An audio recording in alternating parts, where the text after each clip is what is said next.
Time Warner Audiobooks presents Rich Dad's Rich Kid, Smart Kid, giving your children a financial head start. Written by Robert T. Kiyosaki with Sharon L. Lecter, CPA. Read by Jim Ward and featuring commentary by Robert T. Kiyosaki and Sharon L. Lecter. Hello, this is Robert Kiyosaki. In the industrial age, the rules were go to school, get good grades, find a safe, secure job with benefits, and stay there all your life. After 40 years or so, you retire, and the company and the government takes care of you for the rest of your life. In the information age, the rules have changed. The rules now are go to school, get good grades, find a job, and then retrain yourself for that job. After a while, you find a new company, a new job, and retrain, and repeat the process. Somewhere along the line, you hope and pray that you have enough money set aside to last you much longer than age 65. Other subtle yet significant changes between the ages are, in the industrial age, the employer was responsible for your retirement plan. In the information age, the employee is responsible. If you run out of money after age 65, it is your problem, not the company's problem. In the industrial age, you became more valuable the older you got. In the information age, you become less valuable the older you get. In the industrial age, people are employees for life. In the information age, people are now free agents. In the industrial age, you could count on the government to bail you out if you and your family got in financial trouble. As the information age begins, we hear more and more politicians promising to save Social Security and other government safety net programs. You and I are smart enough to know that when politicians begin to make promises to save something, the chances are what they are promising to save is already gone. When change occurs, there is typically resistance. In the last few years, there are many examples of people recognizing the opportunities that arise during a period of change. Today, we have information age companies started by 20-year-olds buying industrial age corporations run by 45-year-olds.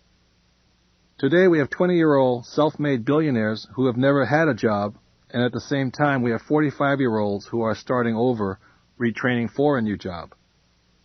It is said that in the near future, individuals will go online and bid for jobs rather than apply for jobs.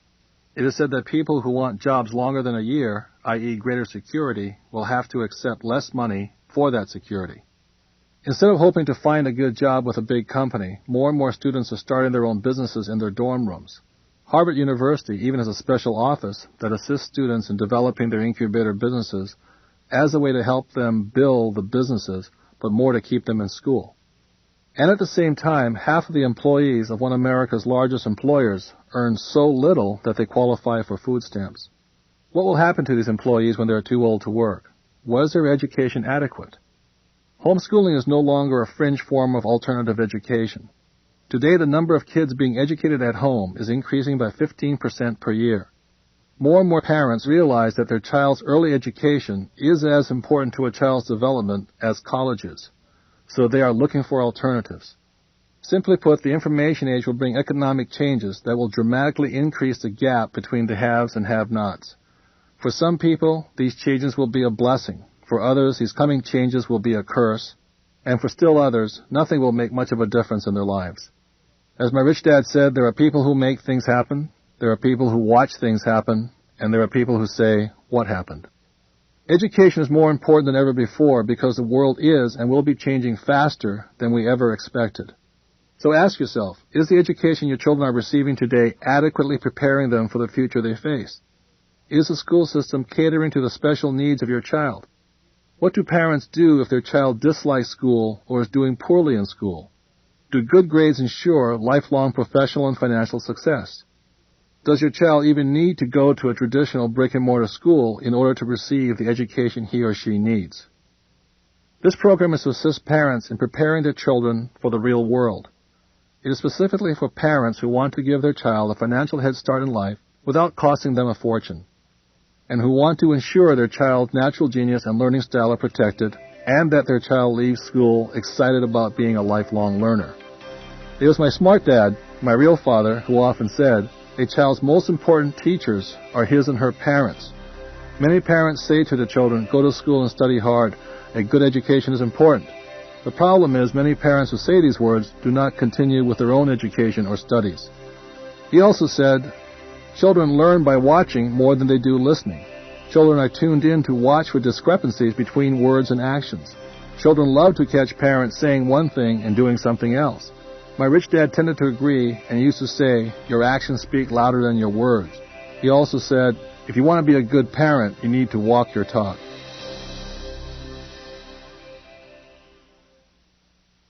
For those who have read my other books or listened to the tapes, you already know that I had two father figures in my life. One man I called my rich dad, and one man I called my poor dad. The benefit I had was that both men were geniuses in their own right. The man I call my poor dad, in my opinion, was an academic genius and educator. After the age of 9, I began having serious problems in school. I did not like what I was learning and how I was being taught. I saw no relevance between what I was being forced to learn and how I could apply it to the real world. My smart but poor dad continued to guide me through this very difficult part of my life. If not for my smart dad, I would have dropped or flunked out of school and never would have gone on to graduate with my college degree. My other dad, Rich Dad, was a financial genius and also a great teacher. He was also the father of my best friend, Mike. It was Rich Dad who prepared my young mind to think like a rich person. Between the ages of 9 and 12, and because of my rich dad's guidance, I was absolutely certain that I would attain great wealth, regardless if I did well in school or got a high-paying job. By the age of 12, I knew that becoming rich had little to do with what I was learning in school.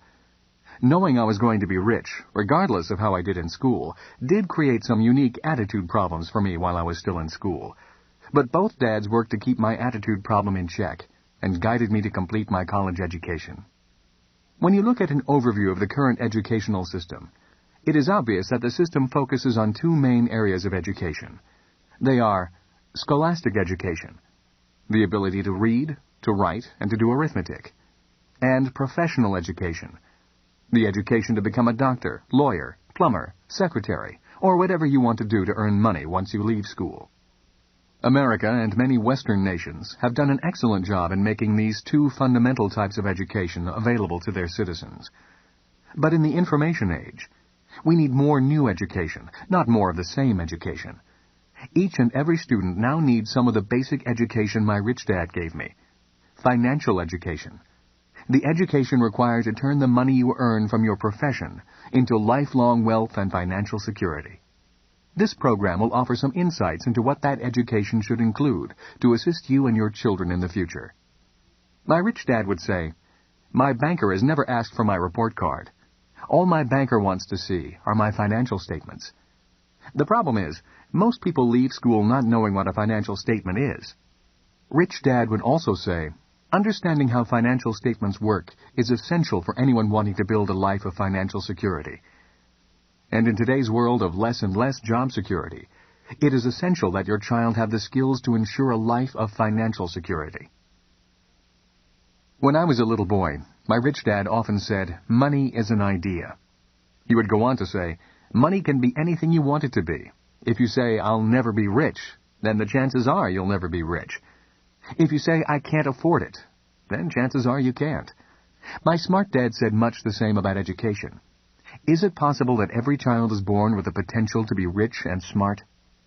This program is about fostering and preserving that possibility. Both my dads were great teachers. Both men were smart men. But they were not smart in the same subjects, and they did not teach the same things. Yet as different as they were, both dads believed the same things about all kids. Both dads believed all kids are born smart and all kids are born rich. They both believed a child learns to be poor and learns to believe that he or she is less smart than other kids. Both dads were great teachers because they believed in bringing out the genius that each child is born with. In other words, they did not believe in putting knowledge in. They believed in bringing the child's genius out. Both my dads were great teachers because they rarely tried to cram their ideas into my head. They often said very little, waiting instead for me to ask when I wanted to know something.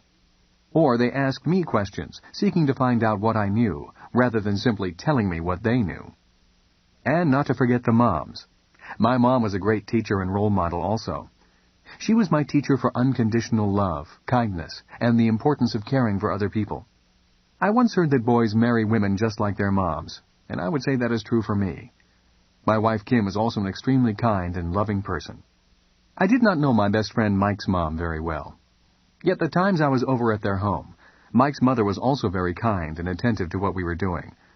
Although a very private person, she was always interested in what Mike and I were learning at school and in the business. I could tell she was a great life partner for Mike's dad. Although I did not know her very well, I learned from her the importance of listening to others, letting others talk, and being respectful of the ideas of others, even if they clash with your ideas. She was a great communicator in a very quiet way. Lessons from my mom and dad. The number of single-parent families I see today concerns me. Having both a mom and a dad as teachers was important in my development.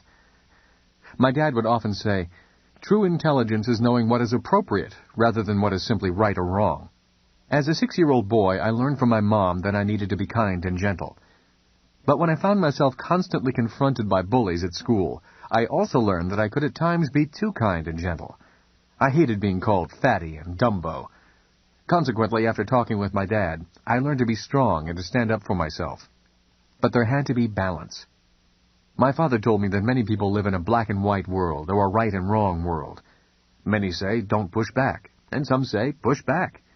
The key to being successful in life is, if you must push back, you need to know exactly how hard to push. When I got pushed or put down, I learned exactly how hard to push back. Knowing exactly how hard to push requires much more intelligence than simply saying, don't push back, or push back. My dad would often say, true intelligence is knowing what is appropriate rather than what is right or wrong. I think today we need to be more intelligent with our strengths and our weaknesses. It used to be when I was a kid and I got angry with another guy at school. We would begin to wrestle, get tired, and then the fight would be over. The worst that happened was an occasional torn shirt or bloody nose. Today, kids get angry, start thinking in the less intelligent right and wrong mode, break out their guns and shoot each other.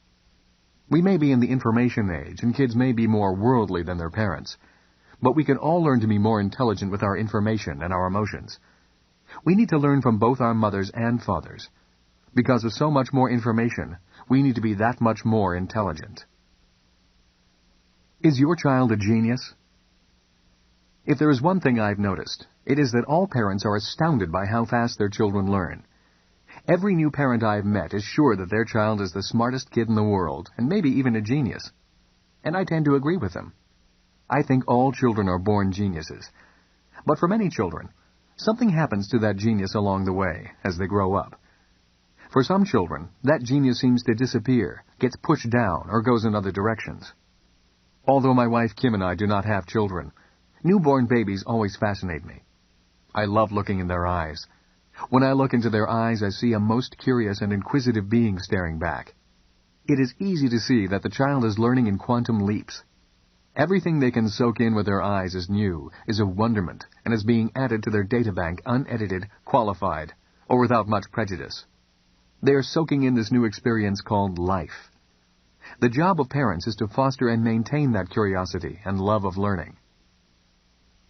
The belief that all kids are born geniuses was one of my real dad's core beliefs.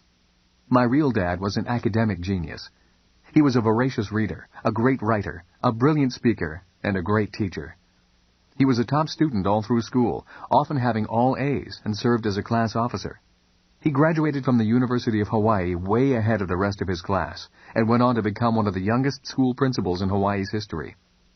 He was invited to do graduate work at Stanford University, the University of Chicago, and Northwestern University. In the late 1980s, he was selected by his peers as one of the 2 top educators in Hawaii's 50-year history of public education, and awarded an honorary doctorate's degree. Even though I call him my poor dad because he was always broke, regardless of how much money he made, I was very proud of him. He often said, "I'm not interested in money." And he also said, "I'll never be rich." And those words became self-fulfilling prophecies. But many of the ideas in this program about how children learn and why all children are born smart come from my real dad. The following story is about a classmate of mine who was labeled early in life a genius. It is also about how we are all geniuses in one way or another. Does your child have a high financial IQ? When you say someone has a high IQ, what does that mean? What does your IQ measure? Does having a high IQ guarantee that you will be successful? Does having a high IQ mean you will be rich? When I was in the 4th grade, my teacher announced to the class, "Students, we are honored to have a genius in our midst. He is a very gifted child, and he has a very high IQ." She then went on to announce that one of my best friends, Andrew, was one of the brightest students she had ever had the privilege to teach. Up until that time, Andy the Ant, as we all called Andrew, was just one of the kids in the class. We called him Andy the Ant because he was tiny and had thick glasses that made him look like a bug. Now we had to call him Andy the Brainy Ant. Not understanding what IQ meant, I raised my hand and asked the teacher, "What does IQ mean?" The teacher sputtered a little and replied, "IQ means intelligence quotient. Now get the dictionary and look it up." "Okay," I said with a grin. After reading the definition, I looked up and said, "I still don't understand what IQ means." At that point, Andy the Ant stood up from behind his wooden desk and walked to the chalkboard at the front of the room. He then wrote on the board equations, which essentially showed that if he divided his mental age, which was 18, by his chronological age, which was 10, and multiplied by 100, then he had an IQ of 180. People say I am a genius because I am 10 years of age, but have the test scores of a person who is 18 years of age. The class sat silently for a while to digest the information that Andy had just put on the board. In other words, if you don't increase your abilities to learn as you get older, then your IQ could come down, I said. "That's how I would interpret it," said Andy. "I might be a genius today, but if I don't increase what I know, my IQ comes down with each year. At least that's what the equation represents." "So you could be a genius today but be a dummy tomorrow," I said with a laugh. "Very funny," said Andy, "but accurate." While this story highlights standard intelligence testing, how do you measure people's financial IQ? Do you measure it by how big their paycheck is, by their net worth, the kind of car they drive, or by the size of their house? Several years later, long after the discussion about Andy the Ant being a genius, I asked my rich dad what he thought financial IQ meant. He quickly replied, "Financial intelligence is not about how much money you make, but how much money you keep, and how hard that money works for you." Yet as time went on, he refined his definition of financial intelligence. He once said, "You know your financial intelligence is increasing if, as you get older, your money is buying you more freedom, happiness, health, and choices in life." He went on to explain that many people made more money as they got older, but their money only bought them less freedom. Less freedom in the form of having bigger bills to pay. Having bigger bills meant the person had to work harder to pay them. To Rich Dad, this was not financially intelligent.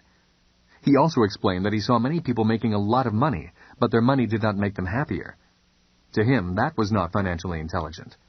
"Why work for money and be unhappy?" he said. "If you must work for money, find a way to work and be happy. That is financial intelligence." When it came to health, he would say, "Too many people work too hard for money and slowly kill themselves in the process. Why work hard sacrificing the mental and physical well-being of your family as well as yourself? That is not financially intelligent. Too many people think about working harder, rather than thinking about how to have more fun and enjoy this great gift of life."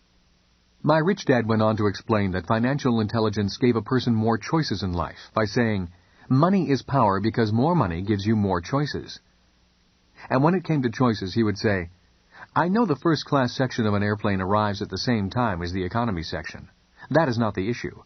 The issue is, do you have the choice of flying first class or flying economy? Most people in the economy section have no choice." My rich dad did not measure his financial IQ in traditional financial measurements. He was never really fixated on how much money he had, or his net worth, or the size of his portfolio.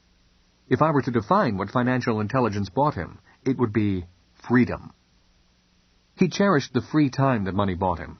He loved having the time to watch his children grow up and work on projects that interested him, whether or not they made money. My rich dad measured his financial IQ in time more than money.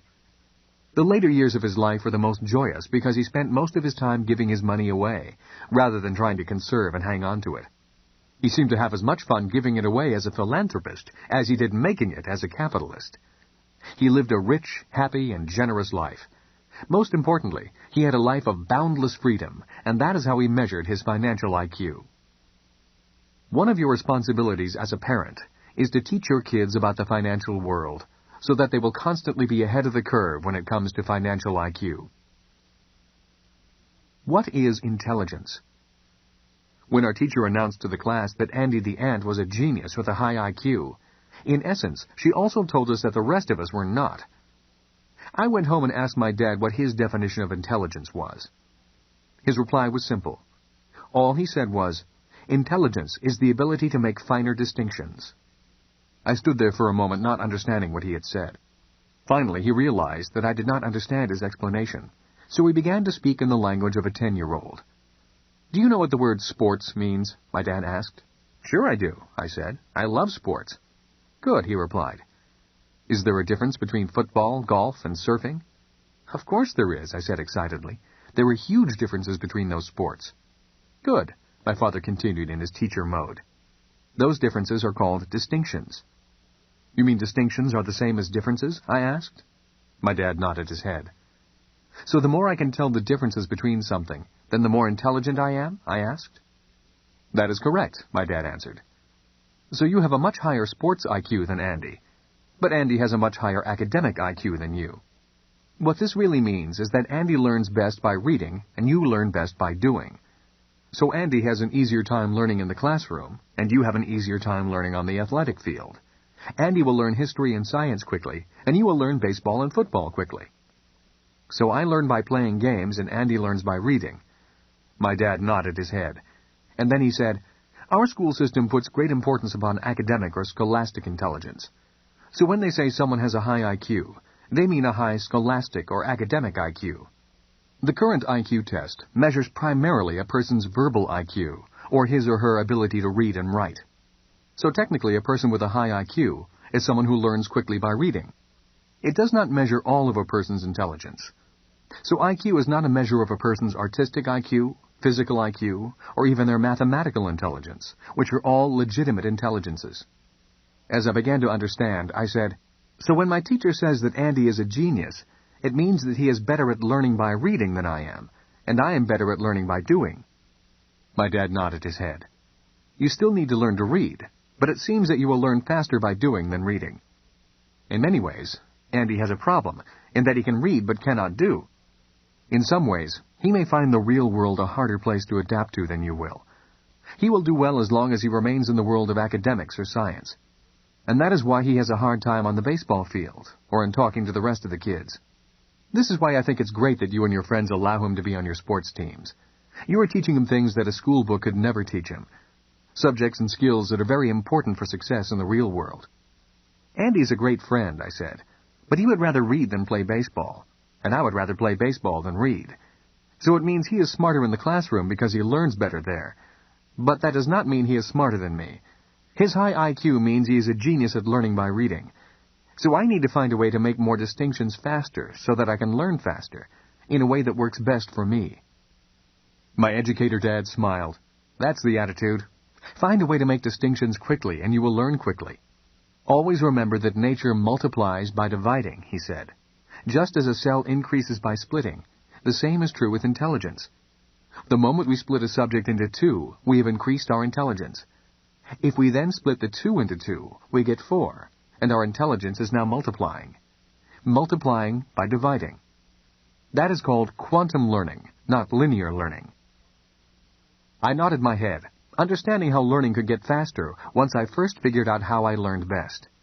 "When I first started playing baseball, I didn't know much," I said. "But I soon found out the difference between striking out, a home run, and an RBI. Is that what you mean when you say that my intelligence increases by dividing or making finer distinctions?" "That is correct," my dad replied. "And the more you play the game, the more you will keep discovering new and finer distinctions.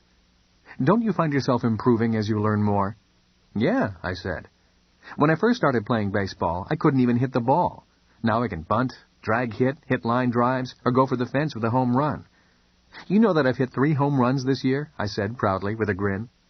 "Yes, I know," my dad said, "and I'm very proud of you." "So my baseball IQ is really high," I said with a smile. "Very high," said my dad. "Just as Andy's academic IQ is really high, but he can't hit a baseball." "You're telling me," I said.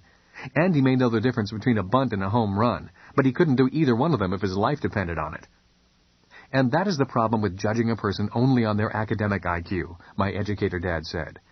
Often people with high academic IQs do not do well in the real world. Why is that? I asked. That is a good question that I really have no answer for. I think it is because educators focus primarily on mental skills and not on converting mental knowledge into physical knowledge. I also think that we educators punish people for making mistakes, and if you're afraid of making mistakes, you will not want to do anything. It is the fear of making a mistake and then looking foolish that prevents people from taking action. And ultimately, we all learn via taking action. We all know we learn by making mistakes, yet in our school system we punish people for making too many of them. So having a high IQ may only mean Andy learns faster by reading, but it doesn't mean I can't learn as much as he knows, I replied, seeking greater clarity. I can learn something if I want to learn it. Isn't that true? That's it, said my dad. Education is attitude. And if you have that kind of positive attitude towards learning, you will do well. But if you have a loser's attitude, or a defeated attitude towards learning, then you will never learn anything. That day I learned that I learn best by doing first, and then by reading about it. For example, with baseball, the more I played the game, the more I wanted to read about it. But if I did not play the game, I had no interest in reading about it. It was a way of learning that worked best for me. It was a way I would learn for the rest of my life. If I tried something first and then found it interesting, I would be more excited about reading about it. But if I could not physically be involved first, or had only to read about something, I was rarely interested, and hence did not want to read about it. That one explanation from my educator dad was the primary reason I finished high school and went on to survive a very tough federal military academy with a rigorous academic curriculum. I knew that although I did not have a high academic IQ, it did not mean that I was not smart. It merely meant I had to find a way of learning that worked best for me. How many different geniuses are there? In the early 1980s, Howard Gardner wrote the book Frames of Mind, in which he identified 7 different geniuses or intelligences. They are: 1. Verbal linguistic. This is the genius that our educational system currently measures a person's IQ from. It is a person's native ability to read and write words. It is a very important intelligence, because this genius is one of the primary ways humans gather information and share information. Journalists, writers, attorneys, and teachers are often blessed with this genius. 2. Numerical. This is the genius that deals with data measured in numbers. Obviously, a mathematician would be blessed with this genius. A formally trained engineer would need to be good at both verbal linguistic and numerical genius. 3. Spatial. This is the genius many creative people have. They are often great artists or designers. An architect would have to be good at all 3 of these first geniuses, because the profession would require words, numbers, and creative design. 4. Physical. This is the genius that many great athletes and dancers are blessed with. There are also many people who do not do well in school who are gifted physically. These are often people who learn by doing, or what is often called hands-on learning. Many times people